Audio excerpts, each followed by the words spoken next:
अभी हम उपस्थित हैं प्रथम वर्गीय पशु चिकित्सालय सामहो में और हमारे साथ हैं पशु पर्यवेक्षक रमेश जी।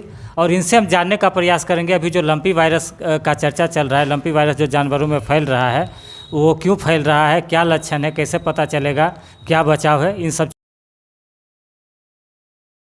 चीज़ की जानकारी लेंगे।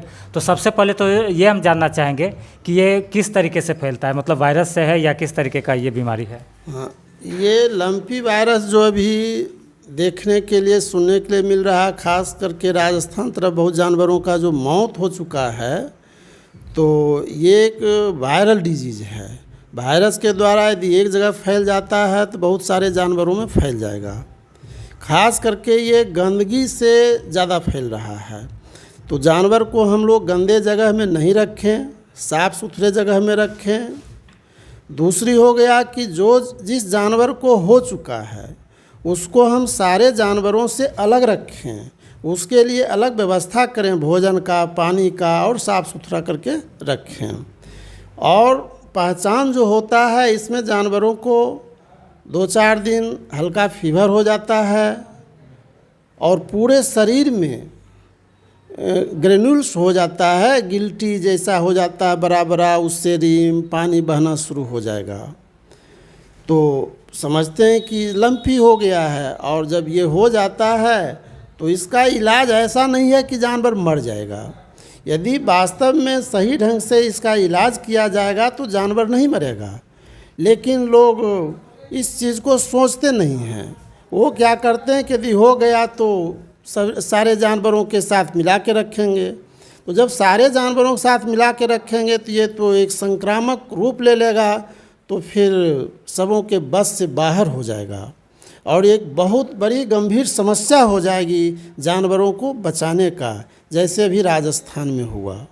इसलिए अभी जो है हम प्रत्येक दिन प्रत्येक गांव में हम ऐसा ये बना लिए हैं कि जा कर के इसका एक शिविर आयोजन कर रहे हैं लंपी वायरस का, जहां कुछ लोग इकट्ठा होते हैं। रजिस्टर में मैं दस्तखत ले रहा हूं और उन लोगों को मैं बता रहा हूं इसका लक्षण, बचाव के बारे में बता रहा हूं। और जो दिक्कत हो तो आ करके पशु चिकित्सालय से संपर्क करें और जहां तक होगा अथक प्रयास किया जाएगा कि उनका जानवर मरे नहीं और यह बीमारी आगे फैले नहीं। यह मेरा अथक प्रयास रह रहा है। प्रत्येक दिन चाहे वर्षा हो, धूप हो, हम प्रयास कर रहे हैं 9 बजे के बाद, कम से कम 11 साढ़े 11 बजे के बाद जहाँ भी जा रहे हैं वहाँ हम अपना समय सिर्फ लंपी वायरस में दे रहे हैं लोगों को। कोई केस सामहो के अंदर मिला है अभी तक? नहीं, अभी तक तो ऐसा कोई केस नहीं मिला है सामहो के अंतर्गत। ऐसे सुनने में आया है कि हुआ है एक जगह, मैंने तो हम बोले कि भाई हमको दिखाइए, लेकिन वो दिखा नहीं पाए हैं आज तक। अभी तत्काल आज हम पुरानी डी गए थे, जहाँ पुरानी डी में कुछ लक्षण उसका आ गया है, जिसका मैं फ़ोटो भी ले लिया हूँ और उन्हें उपचार के लिए कुछ दवाइयाँ भी हम दे दिए हैं और उम्मीद है वो ठीक हो जाएगा। अच्छा, इसमें भी ऐसा है कि जैसे फर्स्ट स्टेज होता है, सेकंड स्टेज होता है कि बहुत ज़्यादा हो गया, ऐसा कुछ? हाँ, फर्स्ट स्टेज जैसे होता है कि जब ग्रेन्यूल शुरू हो गया जानवर में, जब बुखार आना शुरू हो गया, उस समय हम इलाज कराएंगे, थोड़ा उसको अलग करके बांध देंगे, साफ़ सफाई पर ध्यान देंगे तो आगे बढ़ेगा यह नहीं।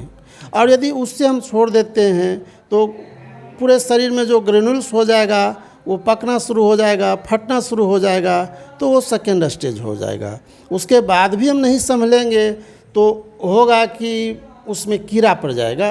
कीड़ा पड़ जाएगा तो अब सवाल है, एक जानवर को हम साफ़ कर सकते हैं, 2 कर सकते हैं, कि मांस बेसिस पर होगा तो उसकी सफाई रखना नामुमकिन हो जाएगा।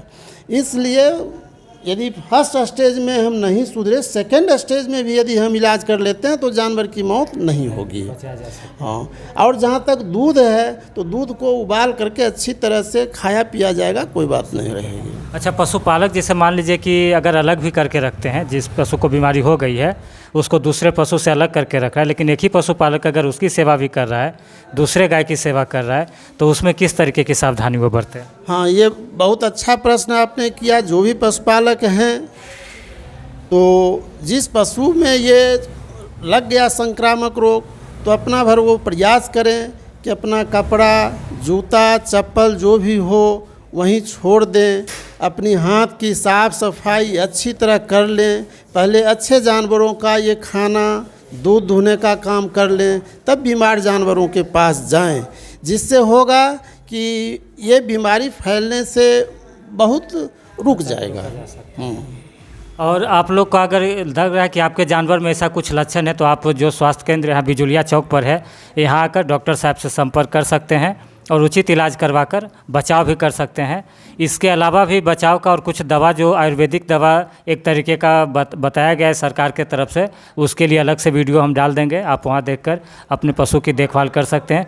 तो जैसा बताया कि पशुपालक जैसे कोरोना के समय में अपना आदमी देखभाल कर रहे थे, तो उसी तरीके से पहले स्वस्थ पशु का देखभाल कर लें, फिर हाथ की सफाई करके फिर बीमार पशु का देखभाल करें, और उसके बाद फिर से हाथ साफ करके जैसे सैनिटाइजर वगैरह से कर लेते थे उस तरीके से कर लें।